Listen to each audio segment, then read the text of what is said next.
Assalamualaikum warahmatullahi wabarakatuh. Alhamdulillahi rabbil alamin. Wabihi nasta'in ala umuri dunya waddin. Wassalatu wassalamu ala sayyidil mursalin wa ala alihi wa ashabihi ajma'in. Allahumma anzilir rahmata wal maghfirata was-sihhata was-salamata wal hidayata wat taufiqa alaina. Allahumma amin. Amma ba'd. Kita semua yang ada di masjid ini, a'azzani Allah wa iyyakum jami'a, semoga Allah memuliakan kita semua. Alhamdulillah, kita masih diberikan oleh Allah Subhanahu wa taala kepanjangan usia, kesehatan, kesempatan untuk bisa berhadir dalam kajian kita, yakni membaca kitab tafsir Al-Qayyim, yaitu karya Ibnu Qayyim Al-Jauziyah. Pada kesempatan yang lalu kita sudah masuk pada pembahasan Al-Mawdi' Ar-Rabi' min Dzikri Yaumiddin, yang ada PDF-nya atau kitabnya, silakan dibuka ya. Pembahasan yang keempat, yakni min Dzikri Yaumiddin, penyebutan di dalam surah Al-Fatihah Yaumiddin, yakni hari yang dijanjikan, hari pembalasan. Yaumiddin artinya hari pembalasan. Fa innahul yaum allazi yadinullahu al-ibada fihi bi'amalihim. Jadi hari itu adalah di mana Allah akan memberikan balasan kepada hamba-hambanya berdasarkan amal perbuatan mereka. Allah Subhanahu wa taala pada hari itu akan menepati janjinya memberikan balasan terhadap amal hamba-hambanya. Fayuthibuhum 'alal khairat. Maka Allah memberikan pahala kepada mereka atas perbuatan-perbuatan kebaikan yang mereka lakukan. Al-khairat tentu saja di dalam Islam adalah segala sesuatu yang baik menurut syariat. Jadi standarisasi kita untuk mengatakan itu khairat, baik atau tidak, berdasarkan kepada syariat, berdasarkan kepada nas. Bisa saja logika kita mengatakan baik, tapi nas mengatakan, Al-Quran dan Sunnah mengatakan tidak. Dan sebaliknya, bisa saja berdasarkan persepsi awal kita, sesuatu itu adalah buruk, tapi ternyata menurut syariat adalah kebaikan. Karena itu, tatkala kita berbicara tentang baik dan tidak baik dalam masalah-masalah agama, itu asasnya adalah, standarnya adalah Al-Quran dan Sunnah Nabi Sallallahu Alaihi Wasallam. Wa yu'aqibuhum 'alal ma'asi. Dan pada Yaumiddin itu Allah juga memberikan akibat, memberikan balasan kepada mereka atas kemaksiatan yang mereka lakukan. Atas kemaksiatan yang mereka lakukan.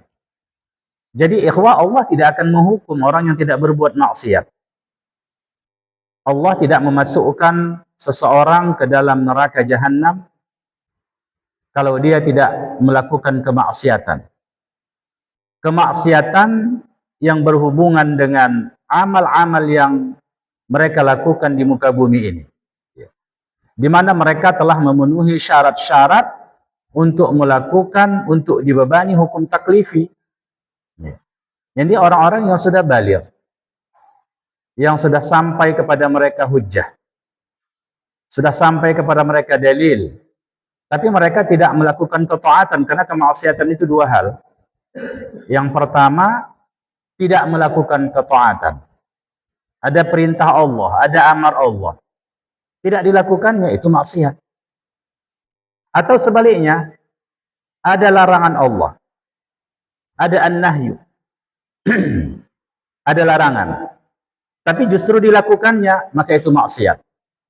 Jadi maksiat itu bukan hanya melakukan sesuatu yang dilarang oleh Allah Subhanahu wa taala, tetapi juga tidak melakukan yang diperintahkan oleh Allah Subhanahu wa taala. Dan inilah nanti yang menjadi konsepsi dasar ketakwaan. Ketakwaan itu imtithalul awamir wajtinabun nawahi. yakni mematuhi semua perintah-perintah Allah Subhanahu wa taala. Maka kalau perintah itu adalah perintah wajib, maka dia wajib untuk melakukannya. Kalau perintah itu perintah hanya sunnat saja, maka dia diberi pahala melakukannya. Wa ma kana Allah liyu'adziba ahadan qabla iqamatil hujjah alaihi. Dan Allah Subhanahu wa taala tidak akan mengazab, tidak akan mengazab siapapun dia, ahadan. Ya. Qabla iqamatil hujjah alaihi, sebelum ditegakkan hujjah kepadanya. Nanti akan dibahas ya, wa ma kunna mu'adzibina hatta nab'atsa rasula. Dan Allah tidak akan mengazab ya, wa ma kunna mu'adzibina, kami tidak akan mengazab, wa ma kunna mu'adzibina hatta nab'atsa rasula, sehingga kami mengutus seorang rasul kepada mereka. Kenapa ikhwah yang rahmati Allah Subhanahu wa taala? Karena pada hakikatnya baik dan benar dan salah itu berdasarkan standar syariat. Kalau Rasul belum diutus, wahyu belum diturunkan, mana bisa kita mengatakan ini benar, ini salah. Tak bisa kita mengatakan ini benar, ini salah. Kenapa? Karena standarnya itu adalah nas. Karena itulah Allah Subhanahu wa taala menurut Ahlus Sunnah wal Jamaah tidak akan mengadab satu kaum, tidak akan mengkhitab mereka, tidak akan memberikan beban taklif kepada mereka, ya, kecuali telah diutus seorang rasul. Dan demikian juga seseorang itu tidaklah dihukum kecuali sudah mengetahui, sudah ditegakkan hujjah pada dirinya. Maka manusia itu ada dua hal masalah ini. Yang pertama, ada orang yang belum ditegakkan hujjah kepada diri, tak tahu dia sama sekali. Dan dia sebenarnya bukan tidak mau tahu, tapi memang tidak tahu sama sekali. Tidak memungkinkan kondisi itu dia tahu. Ini ma'fu anhu, dimaafkan dia. Sama sekali tidak tahu dia. Tapi kalau sekarang ini jarangnya ada begini. Karena seluruh dunia ini sudah terbuka informasi. Terbuka informasi tentang kedatangan Nabi kita Muhammad SAW. Terbuka informasi tentang ayat-ayat Al-Quran. Terbuka informasi bahkan kajian di mana-mana. Iya kan? Media sosial menginformasikan tentang syariat yang dibawa oleh Rasulullah SAW. Jadi hampir tidak ada celah ya, yang bisa jadikan hujjah di hadapan Allah kalau kita tidak mengetahui. Dan yang kedua, ya, dia tidak mengetahui karena dia tidak mau tahu. Ini. Dia tidak mau tahu, tidak mau mencari ilmu. Ya kan? Tidak mau tahu dia tentang syariat Allah. Maka dia dibebani dosa di mana? Dibebani dosa tidak thalabul ilmi. Tidak menuntut ilmu. Apakah orang-orang yang tidak menuntut ilmu itu dia punya kesempatan, dia punya dana, dia punya kesehatan, dia tidak mau duduk di majelis ilmu untuk mengetahui syariat, apakah mereka tidak dikhitab? Mereka dikhitab oleh Allah Subhanahu wa taala untuk mengetahui itu, untuk mengetahui syariat. Karena itulah jangan kita qanaah dengan ketidaktahuan kita. Kenapa tidak mengaji? Saya ingin qanaah ilmu yang sudah ada. Itu enggak boleh.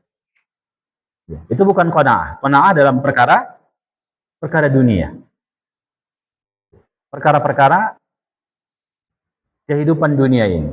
Tapi dalam perkara agama, dalam masalah agama enggak ada qanaah.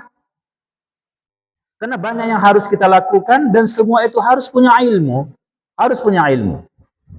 Masuk masjid saja harus ada ilmunya.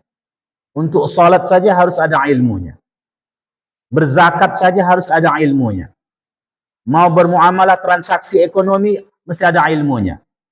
Mau menikah mesti ada ilmunya. Bahkan mencari nafkah itu mesti ada ilmunya. Apakah ini dihalalkan oleh syariat atau tidak? Semuanya harus punya ilmu kita. Bagaimana kita bisa mengatakan bahwasanya kita mendapat uzur untuk tidak duduk di majelis ilmu? Tidak.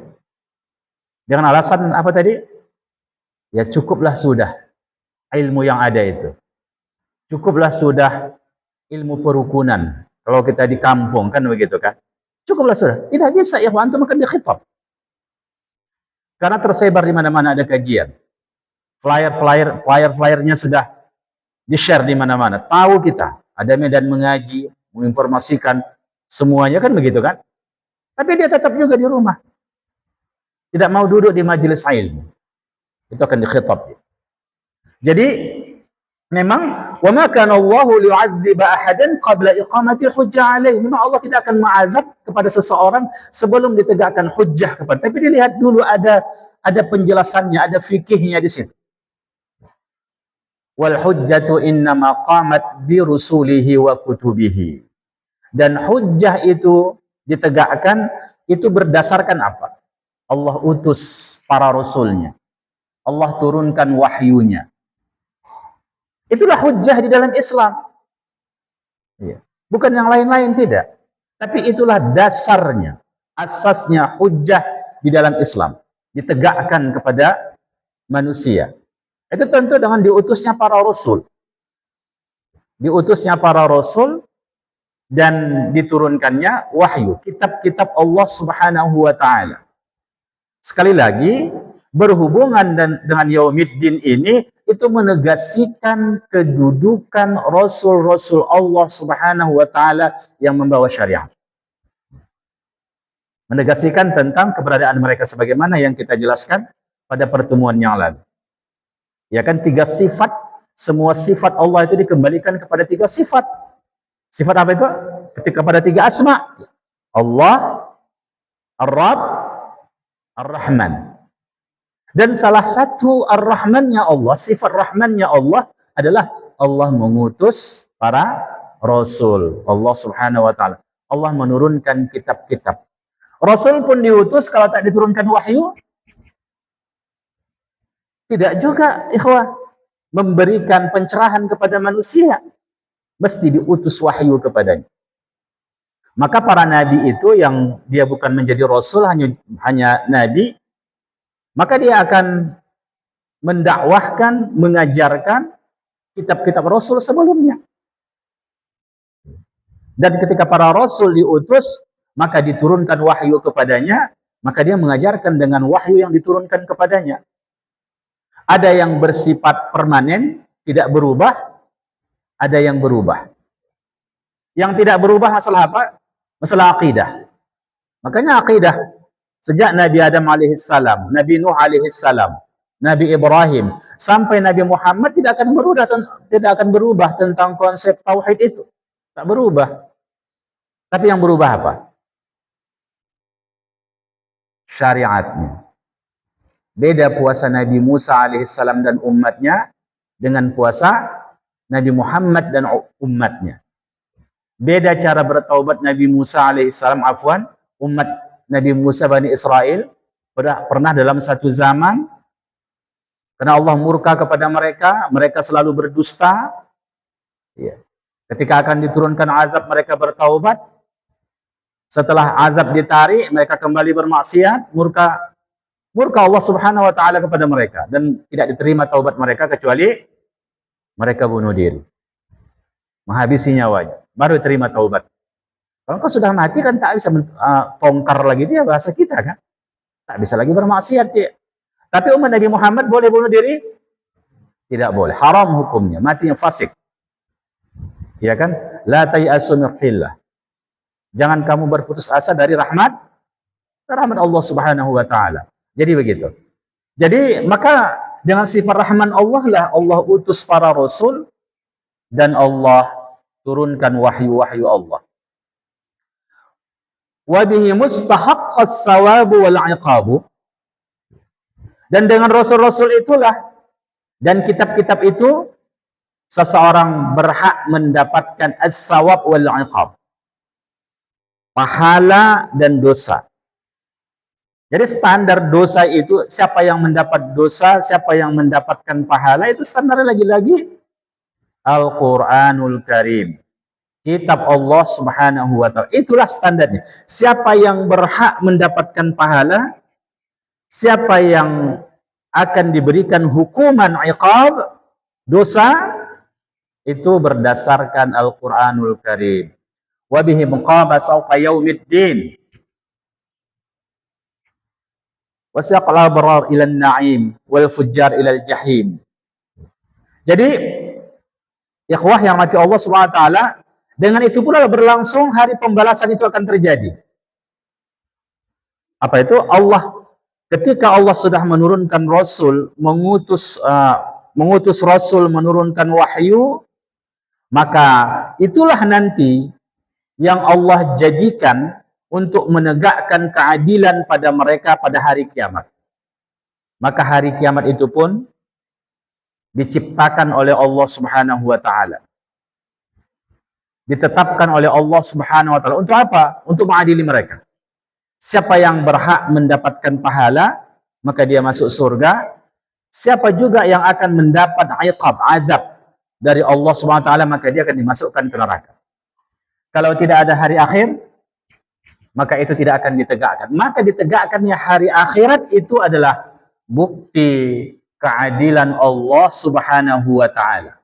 Dia akan memberikan balasan kebaikan kepada hamba-hambanya yang bertakwa, maka dia akan berikan iqab, keadilan kepada hamba-hamba yang melakukan kemaksiatan. Baik. Jadi ikhwah, dengan Allah ciptakan hari akhirat, Yaumiddin itu, maka ini luar biasa proteksinya kepada hamba-hamba Allah Subhanahu wa taala. Coba antum bayangkan, ya, kalau tidak ada hari akhirat, bagaimana ikhwah? Bagaimana manusia? Apalagi kalau tak ada kematian, apa yang terjadi bagi manusia? Apakah mereka akan taat kepada Allah Subhanahu wa taala? Tidak. Jadi salah satu ikhwah yang membuat hamba-hamba Allah ini takut melakukan kemaksiatan, itu disebabkan apa? Allah ciptakan kematian bagi mereka. Dan Allah ciptakan hari akhirat bagi mereka. Jadi oleh sebab itu betapa banyak ya kita kaum muslimin, hamba-hamba Allah, kenapa kita tidak melakukan, misalnya tidak melakukan satu kemaksiatan, kita tidak membunuh, kita tidak mau korupsi, kita tidak mau melakukan kezaliman. Disebabkan apa? Karena kita yakin akan ada hari kiamat, ada hari pembalasan yang nas sunnah-sunnah Nabi, hadis Nabi sudah menjelaskan betapa hari kiamat itu sangat mengerikan. Al-Quran mengatakan bagaimana neraka Jahannam itu, bagaimana neraka Saqar itu, bagaimana neraka Sa'ir itu, dijelaskan dalam Al-Quran. Bagaimana hari kiamat itu dilangsungkan oleh Allah dengan zalzalah, dijelaskan oleh Allah dalam Al-Quran. Karena itulah manusia takut. Kalau dia beriman, makanya yakin kepada hari akhirat itu bahagian dari pokok keimanan. Pokok keimanan ikhwah. Disebabkan ia adalah sebuah kepastian, dan ini betul-betul memproteksi manusia untuk tidak melakukan kemaksiatan. Kalau tidak ada hari akhirat, apakah ada orang mau bertaubat? Sedikit sekali lah orang yang mau bertaubat. Takkan mau hijrah. Mereka asik dengan kehidupannya karena tidak ada balasan. Maka dengan hikmah dari Allah Subhanahu wa taala, keadilan Allah, kasih sayang Allah, maka Allah wujudkan hari kiamat itu. Dan sekali lagi, makanya berbanding lurus dengan keyakinan seseorang terhadap hari akhirat, terhadap proteksi dia untuk tidak melakukan kemaksiatan. Itu berbanding lurus. Semakin orang yakin hari akhirat itu, maka semakin dia memproteksi dirinya. Tapi kalau dia tidak yakin, tidak akan bisa menjadi proteksi untuk melakukan kemaksiatan. Maka dia sesuka-sukanya melakukan.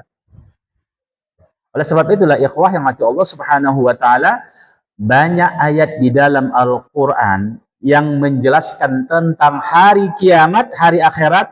Itu disebabkan apa?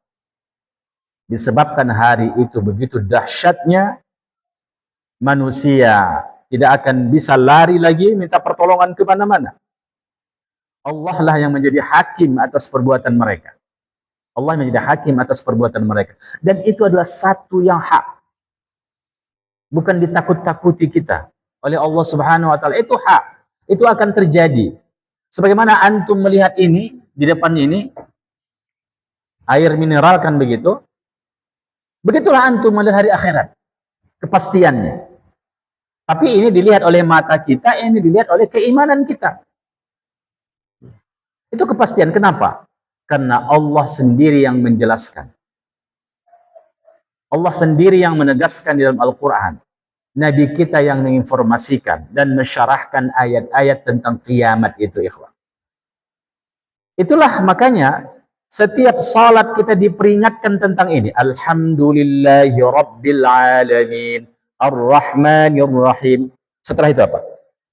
Maliki Yaumiddin. Allah lah pemilik hari pembalasan itu. Diperingatkan kita, ya. Setiap salat. Agar apa?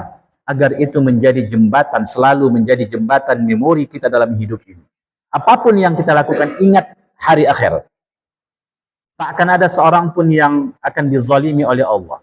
Allah balas itu dengan amal-amal mereka. Baik. Yang Ibnu Qayyim mengatakan al-mawdi'ul khabis min qawlihi, ketika beliau menafsirkan surah Al-Fatihah ini, iyyaka na'budu wa iyyaka nasta'in. Hanya kepadamu kami beribadah, hanya kepadamu kami minta pertolongan. Fa inna ma yu'badu bihi ta'ala la yakunu illa ala ma yuhibbuhu wa yardah. Jadi, iyyaka na'budu, hanya kepadamu kami beribadah, maka Allah itu ma yu'bad bihi ta'ala, Allah itu tidak diibadahi. La yakunu illa ala ma yuhibbuhu wa yardahu. Kecuali dengan apa yang Allah cintai dan Allah ridhai. Allah wajib diibadahi. Dan memang itulah kita diciptakan oleh Allah Subhanahu wa taala. Itu kita bahas kemarin kan. Misi kita diciptakan oleh Allah, tujuan kita diciptakan oleh Allah untuk beribadah kepada Allah. Oleh sebab itu tidak boleh satu detik pun dari hidup ini kecuali itu ibadah kepada Allah. Itulah yang kita bahas kemarin, ada ibadah mahdhah, ada ghairu mahdhah. Segala aktivitas kita ini seyogyanya kita beribadah kepada Allah. Ngaji ini niatkan karena Allah Subhanahu wa taala. Makan karena Allah Subhanahu wa taala. Minum karena Allah. Berjalan karena Allah. Berkeluarga karena Allah. Apapun yang kita lakukan karena Allah. Ingat Allah Subhanahu wa taala. Kenapa? Karena memang kalau kita tidak melakukan itu di atas ta'abbud kita, ubudiyah kita kepada Allah, maka kita sudah tidak lagi konsisten dengan janji kita di hadapan Allah. Alastu bi rabbikum qalu bala syahidna. Dan kita diciptakan oleh Allah untuk beribadah kepada Allah Subhanahu wa taala. Tapi bagaimana kita beribadah? La yakunu illa ala ma yuhibbuhu wa yardahu. Allah itu tidak diibadahi dia, tidak disembah dia kecuali dengan apa yang Allah cintai dan Allah ridhai. Apa yang Allah cintai dan Allah ridhai? Apa yang Allah cintai? Apa yang Allah jelaskan di dalam Al-Quranul Karim. Oleh sebab itu, beribadah kepada Allah itu pertama dengan yang dicintai oleh Allah, yang kedua ingin mendapatkan cinta Allah. Kalau antum beribadah tidak dengan sesuatu yang dicintai oleh Allah, apakah Allah akan mencintai? Tidak akan. Kalau kita beribadah kepada Allah, ingin mendapatkan cinta Allah, tapi dengan sesuatu yang Allah murkai, apakah kita mendapat cinta Allah? Tidak akan. Makanya Ibnu Qayyim al-Jauziyah mengatakan, la yakunu illa ala ma yuhibbuhu wa yardah. Maka ibadah itu tidaklah dilakukan kecuali dengan sesuatu yang Allah cintai dan Allah ridhai. Dengan demikian, makanya ibadah itu harus berdasarkan nas. Di sinilah para ulama menegasikan al-aslu fil ibadah, apa asalnya? Tauqif. Tak ada ruang logika kita, tidak ada hak kita untuk menciptakan, membuat kreasi di situ, nggak ada. Al-aslu fil ibadah butlan. Prinsip dasarnya ibadah itu batal, tak sah. Kecuali apa? Hatta yaqumad dalil ala tahlilihi. Kecuali ada dalil yang ditegakkan untuk menghalalkannya, untuk menetapkannya. Bagaimana kita bisa tahu itu? Siapa yang kita contoh dalam beribadah? Rasulullah. Ingat tadi, kita beribadah kepada Allah dengan apa yang Allah cintai, dengan sesuatu yang Allah cintai.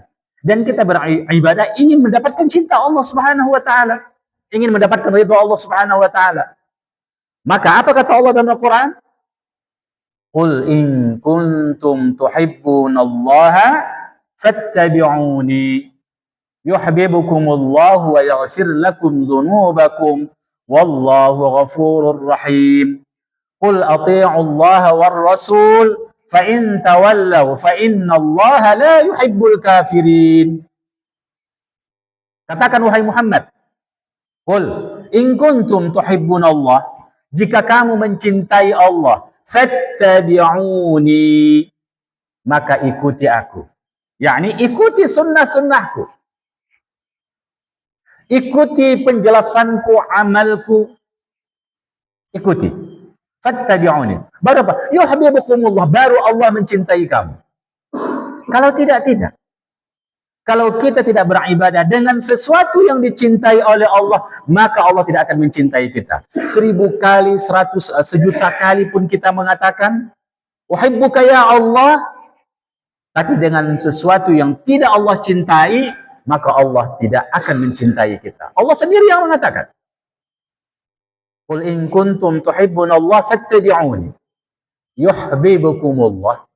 Barulah Allah mencintai kamu setelah ittiba' kita kepada Rasulullah sallallahu alaihi wasallam. Fattabi'uni yuhibbukumullah.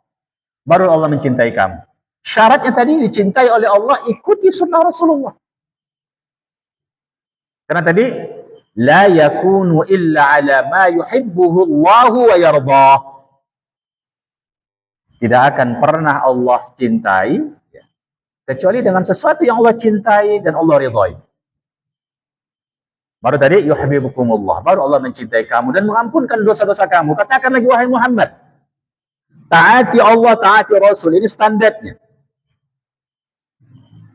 Kalau kamu ingkar, qul ati Allah wa Rasul, fa in tawallaw, kalau kamu berpaling dari Allah dan Rasul, fa innallaha la yuhibbul kafirin. Allah tidak mencintai orang-orang yang ingkar kepada Allah Subhanahu wa taala. Maka mengikuti sunnah Nabi itu syarat mutlak mendapatkan cinta Allah Subhanahu wa taala. Makanya ikhwah, ketika antum, pakaian antum ingin dicintai oleh Allah, maka ikuti sunnah Rasulullah dalam berpakaian, tutup aurat bagi laki-laki dan wanita. Ketika style kita ingin dicintai oleh Allah, maka ikuti sunnah Rasulullah dalam stylenya. Kalau disuruh ditumbuhkan jenggot, biarkan. Disuruh digunting, tas gunting. Iya kan? Begitu juga. Kalau disuruh kita salat berjamaah ke masjid, salat. Jadi apapun yang kita ingin mendapatkan cinta dari Allah, maka ikuti sunnah. Maka sunnah itu adalah sunnah yang kafah yang harus kita ikuti. Kenapa? Agar setiap gerak-gerik kita, perilaku kita, itu mendapat cinta dari Allah Subhanahu wa ta'ala. Kenapa kita harus membiarkan ini tadi? Karena kita ingin mendapat cinta dari Rabb kita. Ingin mendapat ridha dari Rabb kita. Maka semuanya kita ikuti. Lifestyle kita itu mengikuti sunnah Nabi SAW. Bagaimana kehidupan kita, cara kita berkeluarga, cara kita mendidik anak, cara sebagainya. Itu mengikuti sunnah Nabi. Ya, sedikit-sedikit kita belajar, berangsur-angsur. Iya kan? Sedikit-sedikit diikut. Akhirnya apa? Kita berada pada puncaknya. Mengikuti sunnah Nabi SAW. Dan semoga setelah kita bisa mengikuti banyak dari sunnah itu, barulah Allah memanggil kita. Kan begitu. Oleh sebab itulah ikhwah yang dirahmati Allah, berbanding lurus ke pengikutan kita kepada sunnah Rasulullah dengan keridhaan Allah Subhanahu wa taala. Baik. Wa ibadatuhu, dan beribadah kepada Allah, hiya syukruhu wa hubbuhu wa khasyatuhu. Jadi beribadah kepada Allah itu menunjukkan apa? Menegasikan tiga hal. Tanda terima kasih kita kepada Allah. Sudah kita dihidupkan di muka bumi ini. Dari yang adamun menjadi wujudun kita. Dari yang tak ada menjadi mawujud. Menjadi diadakan. Ada kita sekarang. Dan kita bisa tahu tentang dunia ini. Tahu kita rasa asam, tahu kita rasa manis dan pahit. Kalau Allah tak ciptakan kita, apakah kita bisa merasakan nikmat-nikmat itu? Tidak, ikhwah yang dirahmati Allah Subhanahu wa taala, tidak akan bisa. Maka ibadah itu sesungguhnya adalah menunjukkan rasa syukur kita kepada Allah.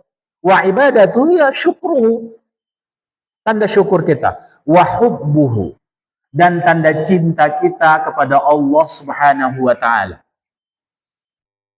Siapalah yang paling berhak kita cintai, ikhwah? Siapa? Tentunya Allah Subhanahu wa taala.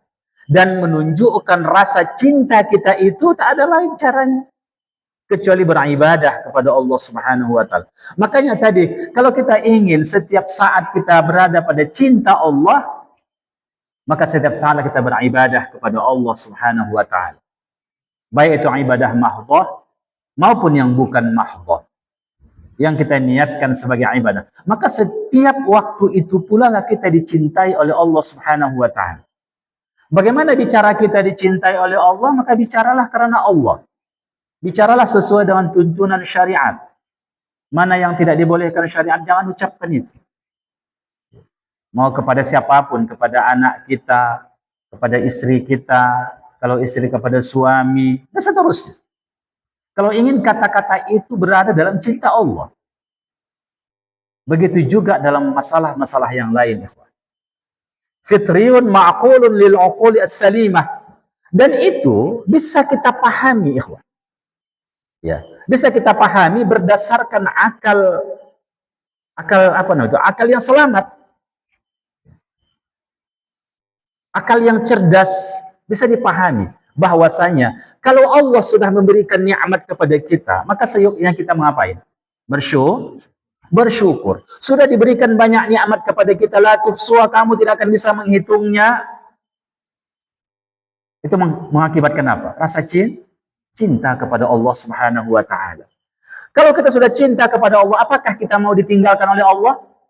Dibenci oleh Allah? Tidak, kita takut dibenci oleh yang kita cintai. Betul tidak? Antum cinta sama istrinya? Antum mau ditinggalkan? Hah? Tidak kan? Itu baru pada manusia. Padahal mungkin setiap hari antum minta direpeti mungkin. Tapi antum mencintainya kan?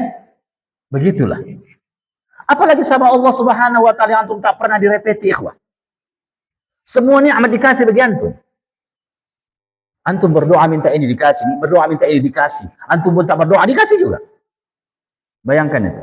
Maka antum mencintai Allah. Kalau kita mencintai Allah, takutlah kita kepada Allah atas murka Allah. 3 hal ibadah itu. Meniscayakan syukur, meniscayakan cinta, dan meniscayakan khasyah. Rasa takut kita kepada Allah. Allah memurkai kita. Kalau antum dimurkai Allah, mau kemana antum lari? Mau kemana? Antum ke kanan, milih Allah. Ke kiri, milih Allah. Ke depan, milih Allah. Ke belakang, milih Allah. Ke atas, milih Allah. Ke bawah, milih Allah. Mau kemana antum? Makanya, ikhwah yang dirahmati Allah Subhanahu, itu bisa dicerna oleh akal kita. Akal sehat kita. Lil uqulis salimah. Itu akal sehat. Akal yang sejahtera. Lakin tariqat ta'abbudi wa ma yu'badu bihi la sabila ila ma'rifati illa bi rusulihi. Jadi tetapi tak ada jalan kita untuk beribadah, tak ada thariqah kita. Tak ada cara kita untuk beribadah ta'abbud kepada Allah. Kecuali dengan apa? Kecuali dengan cara mengenal Allah Subhanahu wa taala. Dan kita tidak ada cara untuk la sabila ila ma'rifatihi. Tak ada jalan, tak ada cara bagi kita untuk mengenal Rabb kita illa bi rusulihi, kecuali dengan rasul-rasul Allah Subhanahu wa taala. Oleh sebab itulah ikhwah, kalau kita tidak mengaji sunnah, kita hanya membaca Al-Quran itu tanpa penjelasan dari sunnah-sunnah Nabi, tanpa melihat praktek Nabi dalam ibadah itu, apakah kita bisa beribadah? Tidak. Oleh sebab itulah, maka sering diiringkan sebagaimana ayat yang kita baca pada surah Ali Imran tadi, ayat 31 itu mengiringkan. Diperintahkan kita taat kepada Allah dan juga taat kepada Rasul. Wa man ata'ani faqad ata Allah. Siapa yang mentaati aku, kata Rasulullah, maka dia sesungguhnya sudah mentaati Allah Subhanahu wa taala. Sudah mentaati Allah Subhanahu wa taala. Kenapa? La sabila ila ma'rifati illa bi rusulihi. Tak ada cara kita untuk mengenal Allah Subhanahu wa taala kecuali dengan rasul-rasul. Maka tariqah kita untuk beribadah itu caranya tidak lain kecuali kita mengikut sunnah-sunnah Rasulullah sallallahu alaihi wasallam. Kalau begitu, kita pasrah kepada sunnah, makanya jangan dilakukan sesuatu yang bukan dari sunnah. Bahasa Rasulnya apa yang bukan sunnah itu? Ada orang beribadah yang bukan sunnah, apa bahasa Rasul? Bid'ah. Itu istilah Rasul. Kalau antum benci dengan istilah bid'ah, antum bermasalah. Karena itu ada terminologi yang keluar dari lisan Rasul dan itu dibimbing oleh wahyu Allah Subhanahu wa taala. Wa ma yantiqu 'anil hawa in huwa illa wahyun yuha. Jadi jelas bagi kita ikhwah. Wa fi hadza bayanun anna irsalar rusul amrun mustaqirrun fil 'uqul atau mustaqarrun fil 'uqul. Maka wa fi hadza bayan, wa fi hadza, berdasarkan hal ini, dalam hal ini bayan ya, anna irsala ar-rusul wa fi, atau begini terbaca, wa fi hadza bayan, berdasarkan penjelasan ini taulah kita mengutus rasul itu perkara yang bisa diterima oleh akal. Kenapa Allah mengutus rasul? Itu bisa dicerna oleh akal. Kenapa? Kita nggak tahu bagaimana cara kita beribadah, bagaimana kita ma'rifatullah, kecuali dengan Rasul. Maka oleh sebab itulah, kalau ada orang ma'rifatullah, itu meninggalkan sunnah Nabi, dan dia hanya tafakkur, dia menggunakan, apa namanya itu, kasyaf-kasyaf dia mengatakan dia sudah ma'rifatullah, tanpa bimbingan sunnah Rasul, maka itu semua adalah kedustaan. Itu kedustaan ikhwah yang dirahmati Allah Subhanahu wa taala. Kenapa? Kita nggak akan bisa mengenal Allah kecuali dengan sunnah-sunnah Rasulullah. Dan kita mengenal Allah dengan apa yang Allah perkenalkan dia kepada kita. Dengan sifat-sifatnya, dengan wahyunya.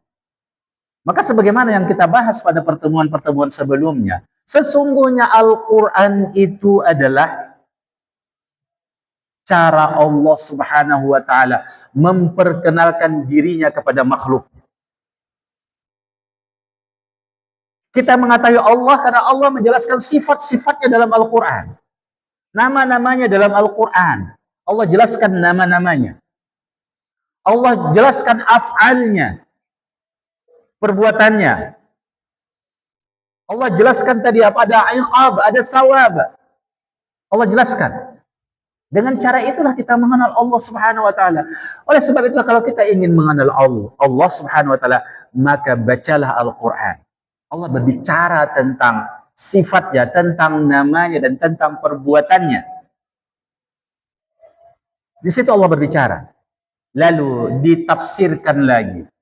disyarah lagi, dipraktekkan lagi oleh Rasulnya, Nabi kita Muhammad sallallahu alaihi wasallam. Itu bisa diterima oleh akal, ikhwan. Yastahilu ta'tilul alim anhu. Mustahil orang yang alim mengabaikan itu. Itu konsekuensi, karena kita kan tidak bisa berbicara dengan Allah, nggak tahu kita apa yang Allah cintai, tak tahu kita apa yang Allah ridhoi, kan nggak tahu kita. Bagaimana kita bisa tahu? Wahyu. Karena itulah sekali lagi, kita tidak tahu apakah ibadah kita diridhoi oleh Allah atau tidak, kecuali dengan apa? Dengan syariat yang Allah tetapkan. Maka jangan buat satu peraturan bagaimana kaifiat ibadah, fadilah ibadah, segala sesuatu yang berhubungan dengan ubudiyah kepada Allah tidak berdasarkan nas, tidak berdasarkan sunnah Rasulullah. Jangan terlalu kreatif, jangan terlalu elaboratif di dalam masalah ini. Ikuti nas. Nggak perlu kita berkhilafiyah dalam hal ini. Ikuti nas, selesai. Baik. Faman angkarur rasul faqad angkarul mursil. Kalau dia mengingkari Rasul, maka sesungguhnya dia mengingkari yang mengutus Rasul itu.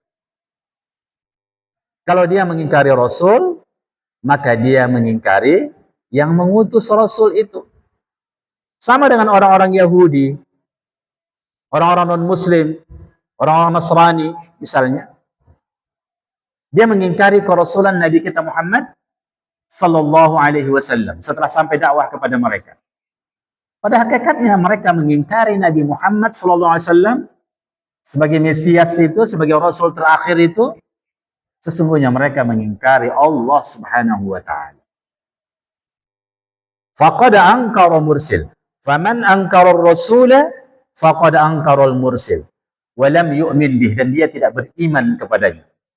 Walihada, karena itulah ja'ala subhanahu wa ta'ala al-kufra bi rusulihi kufran bihi.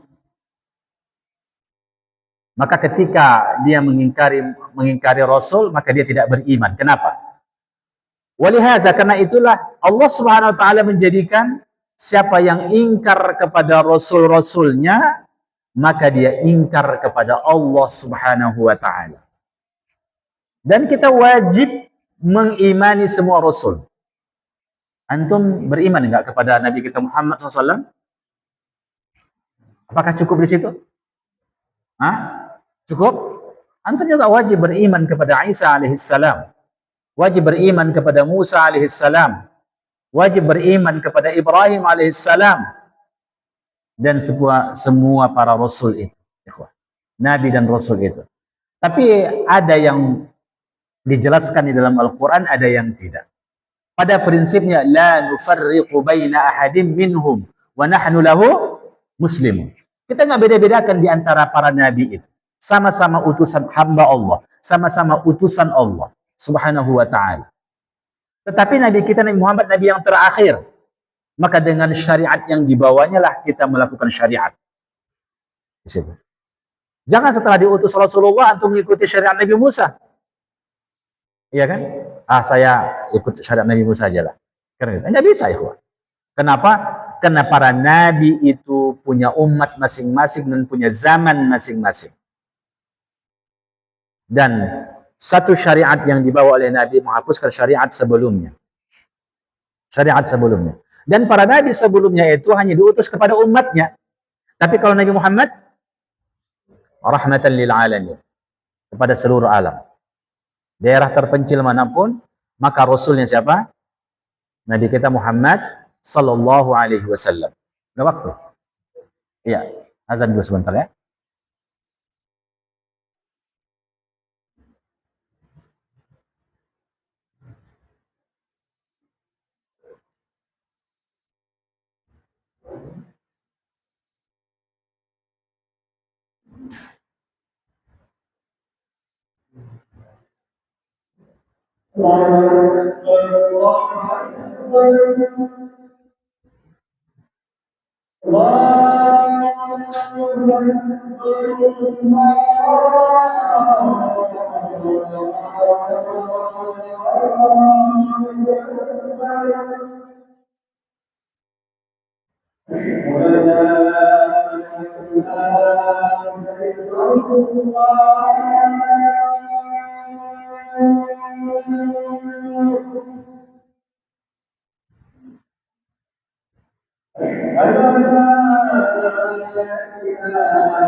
Ya, akhi yang dirahmati Allah Subhanahu wa taala.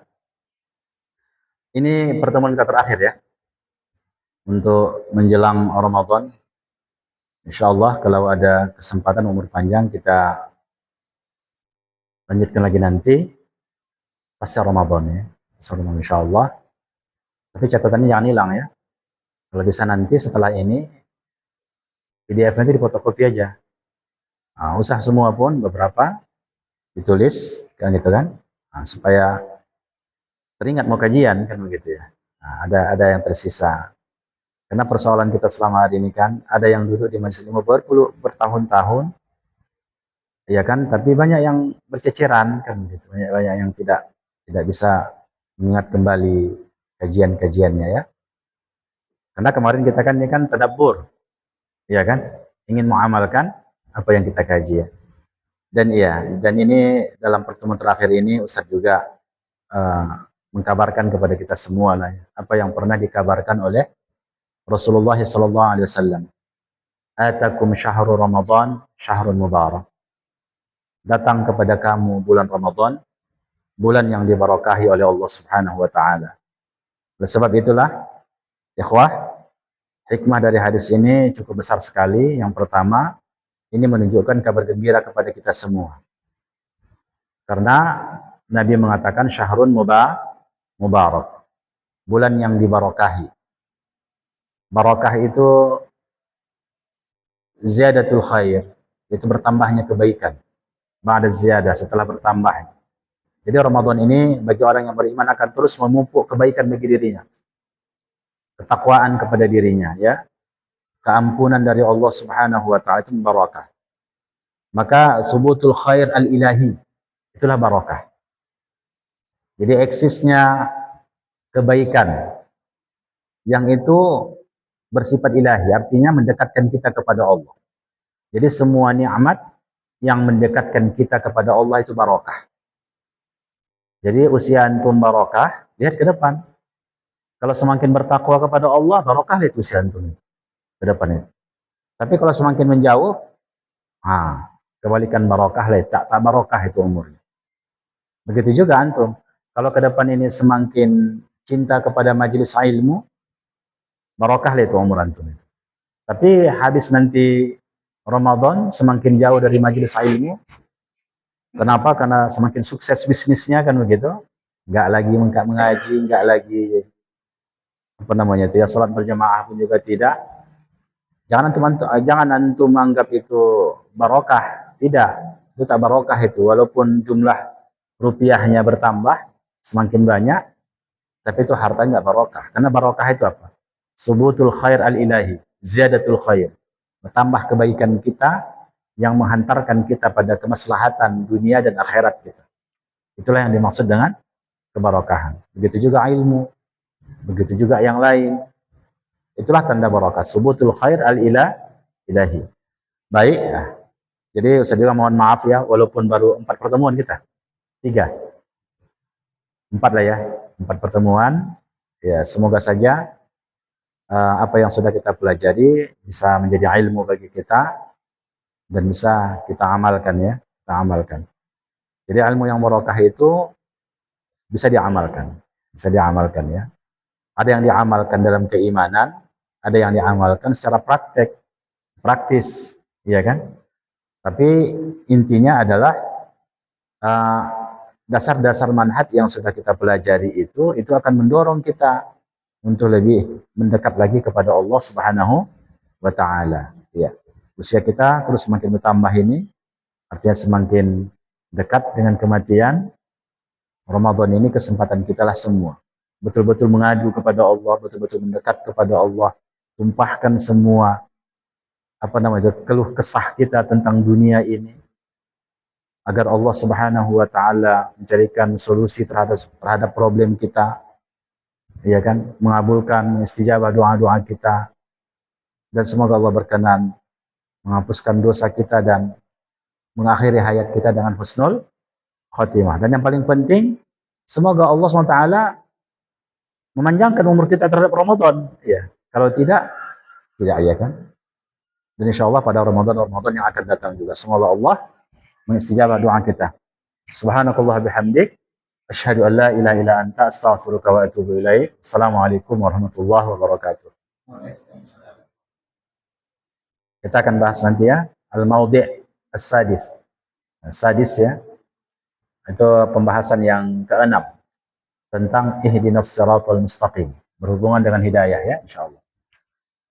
Ya, pas sekali nanti itu ya, di bulan di bulan Syawal kita bicara tentang hidayah.